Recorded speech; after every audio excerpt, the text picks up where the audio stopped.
Our Old Testament lesson comes to us from Psalm 37, verses 1 through 11 and 23 through 26. Do not fret because of the wicked. Do not be envious of wrongdoers, for they will soon fade like the grass and wither like the green herb. Trust in the Lord and do good, so you will live in the land and enjoy security. Take delight in the Lord, and He will give you the desires of your heart. Commit your way to the Lord. Trust in Him, and He will act. He will make your vindication shine like the light, and the justice of your cause like the noonday. Be still before the Lord and wait patiently for Him. Do not fret over those who prosper in their way, over those who carry out evil devices. Refrain from anger and forsake wrath. Do not fret, it only leads to evil. For the wicked shall be cut off, but those who wait for the Lord shall inherit the land. Yet a little while, and the wicked will be no more. Though you look diligently for their place, they will not be there. But the meek shall inherit the land and delight themselves in abundant prosperity.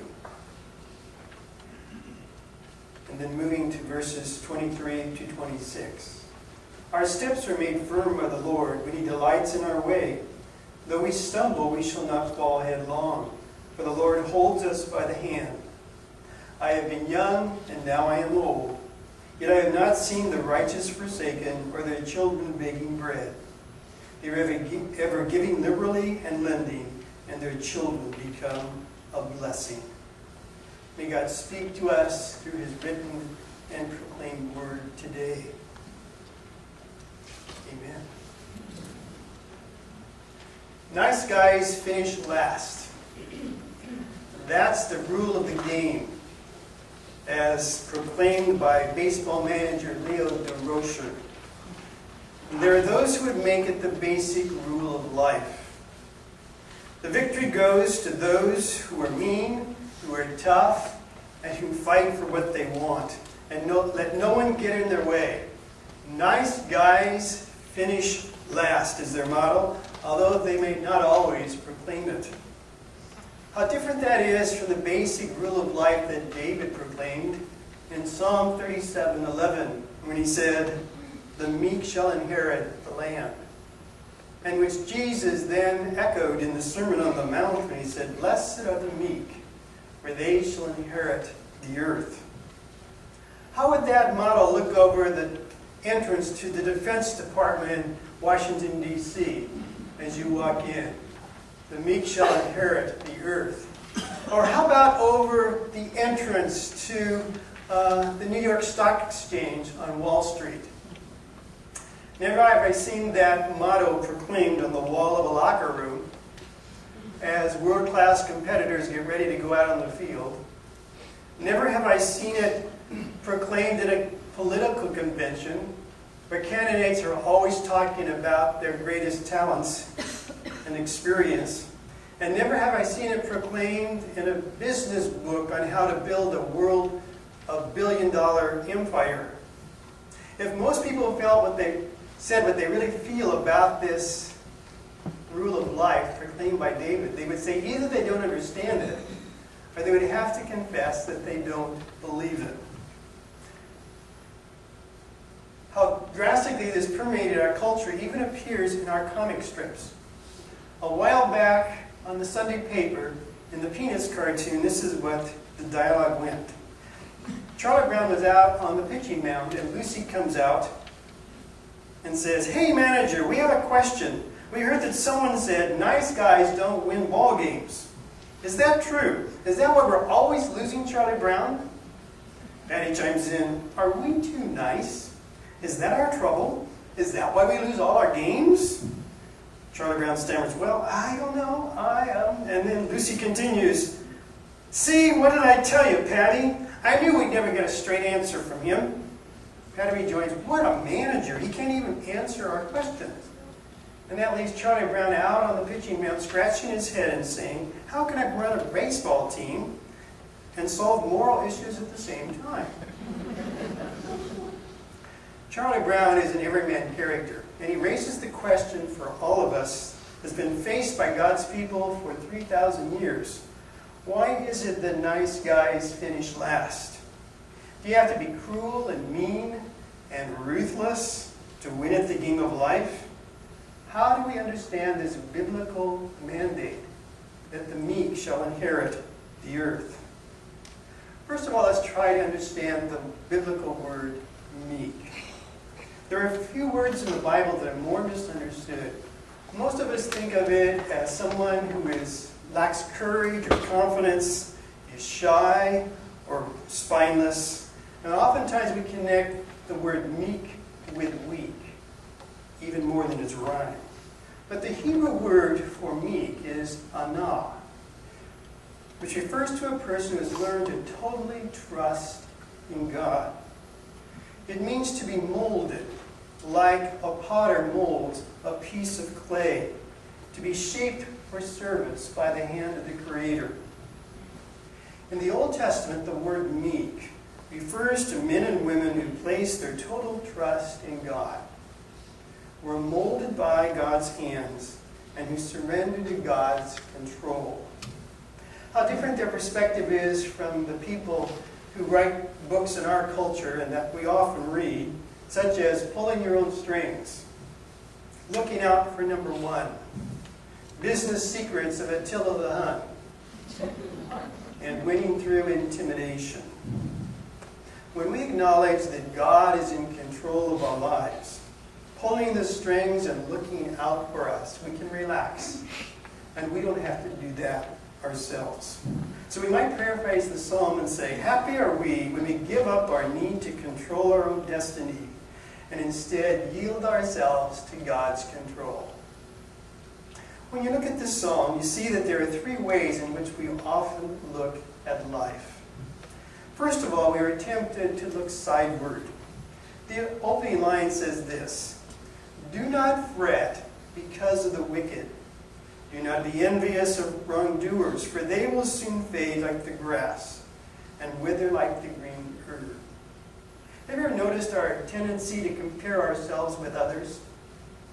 I can remember when my wife and I were raising our three children. When she'd set dessert on the table, one would look at what was on his plate and on the other plate, and he'd say, he has a bigger piece of pie than I do. Or, she has more ice cream than I have. We always have this tendency to compare what we have or who we are with others.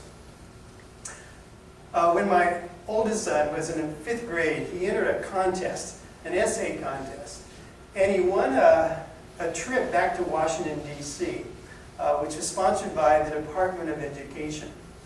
And part of the prize was to be in a setting in the Rose Garden with President Reagan, and then to go to the Department of Education and receive an award from the Secretary of Education, William Bennett. When we got back from our trip, well, I should say there was only enough money in our family budget for me and my son to go together, not for the rest of the family. So when we got back, the two younger children said, when is our turn? When do we get to go to Washington, D.C.? My wife looked at each other and we said, well, maybe in 5 years we'll have enough time, enough money accumulated where we could all go. Well, guess what happened when we reached the 5-year mark? They all said, when are we going to Washington, D.C.? They never forget a promise. But notice the psalmist's warning in verses 1, 7, and 8. He says, do not fret. Do not fret. It means literally, don't get all heated up. Don't get all worked up for what others have. Keep your cool. What happens when we fret? What happens when we get all worked up? What happens when we compare ourselves with others? We lose perspective. We lose focus. One man who kept his focus was named William Johnson. You may know him as the founder of the Holiday Inn motels. He said, when I was 40 years old, I worked in a sawmill. One morning the boss told me I was fired. Depressed and discouraged, I felt like the world had caved in. When I told my wife what had happened, she asked me, what are you going to do? I replied, I'm going to mortgage our little home and go into the building business. My first venture was the construction of 2 small buildings.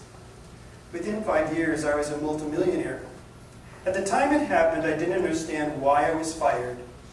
Later, I saw that it was God's unerring and wondrous plan to get me into the way of His own choosing.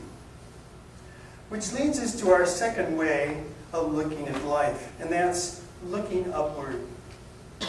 And so David writes, "Trust in the Lord and do good, so you will live in the land and enjoy security. Take delight in the Lord, and He will give you the desires of your heart. Commit your way to the Lord, trust in Him, and He will act." Notice that there are three ways to look upward. Trust in the Lord, delight in the Lord, and commit your way to the Lord. Notice that they're all active verbs. Trust, delight, commit. And they also all have a focus. Trust in the Lord. Delight in the Lord. Commit your way to the Lord.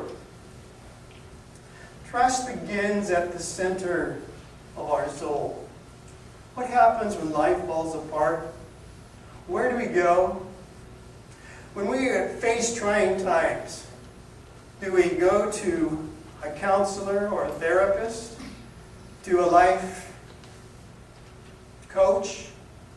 To a trusted friend or confidant? Even to our pastor? Or do we go to God?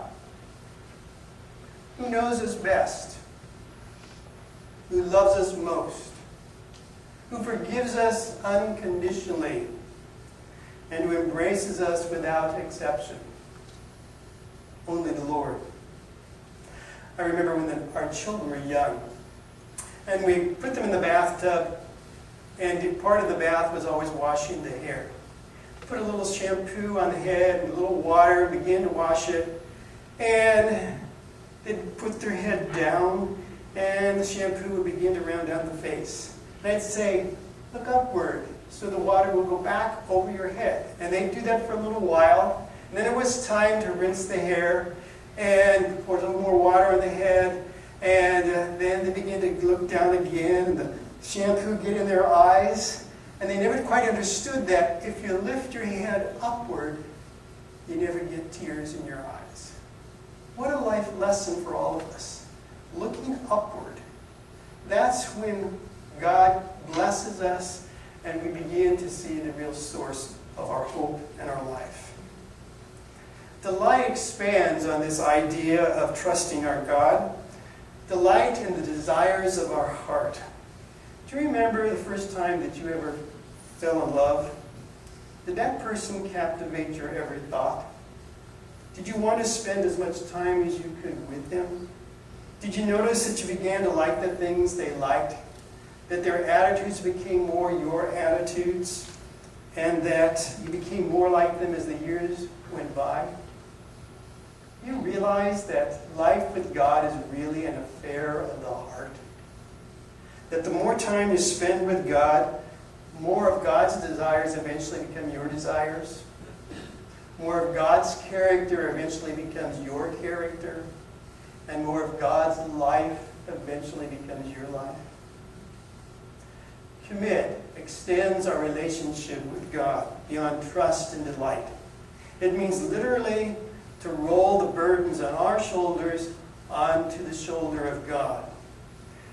H.C. Lukefeld says it means to dislodge the hidden burden from our shoulders and to lay it on God's shoulder. And this is what the Apostle Peter meant in 1 Peter 5:7. Cast all your anxiety on Him, for He cares for you. In other words, we don't have to worry. God is in control. We can relax and trust God fully. An old minister carried in his Bible a bookmark that had all sorts of threads wildly wound around on the back of this bookmark. And whenever he'd visit somebody who was having a particularly trying time, he would show them the back of the bookmark. They'd look at it. They couldn't understand what it meant. Nothing more than a bunch of threads that were woven and tied together. But then he turned it over. There's a white service, and in rainbow colors was the word, God is love. What a lesson for us. There are times in our lives when things don't seem to go the way we expect. When we are confused and filled with doubt. But then we turn over the bookmarks of our life and we discover that God is love. And when we stand in eternity and face God face to face, we realize that not only the good but also the bad, not only the pleasant but also the unpleasant, God wove together to bring about the rainbow of love in our lives. Which leads us to our third way of looking at life, and that's looking forward. So David wrote, "Yet a little while and the wicked will be no more.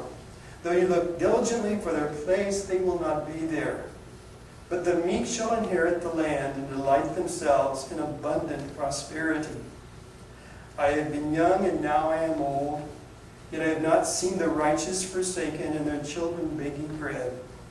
They are ever giving liberally and lending, and their children become a blessing."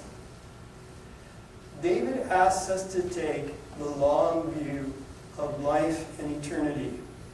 While our age is focused on instant gratification and a quick return, the biblical view of life is a long obedience in the same direction. And so David said, "Our steps are made firm by the Lord when he delights in our way. Though we stumble, we shall not fall headlong, for the Lord holds us by the hand." One person who is described in the Bible as the meekest man who ever lived was Moses. Moses was the young prince of Egypt with all the potential in the world, who then fell from grace. Having slain an Egyptian soldier, he ran away to live on the far side of the desert. For 40 years, he was out there tending sheep. During that time, he married the daughter of the priest of Midian, Zipporah. After he led the people out of Egypt into the wilderness, his wife Zipporah died. Later, he married a woman from the land of Cush. Now, the biblical word for Cush is Ethiopia. In other words, Moses married a black woman. This upset his sister Miriam and her brother Aaron, so much so that they began a rebellion against Moses. God called Aaron and Miriam to the tent of meeting because he was upset with what was happening in their hearts. And after he met with Miriam and Aaron, Miriam walked out of that encounter with God white as a leper. It was as if God had said to Miriam, "You're brown, and your brother married a black woman, and you think that light is better than dark. So if you think that, I'll make you as white as you can be. I'll make you a leper." Aaron was so shocked that God would pronounce that judgment upon Miriam that he pleaded with Moses, and Moses pleaded with God, and God healed Miriam from her leprosy. But how did Moses act during that difficult time? His wife had been insulted and despised. His authority had been challenged. Did he fight back against this injustice? Did he try to vindicate himself? No. He trusted God. He delighted in God. He committed his way to God. And eventually God vindicated him. This was not weakness, but strength. This was the strength that Moses showed when he stood before the most powerful man on earth, the Pharaoh, and demanded that his people be set free. Moses had the long view of life and eternity.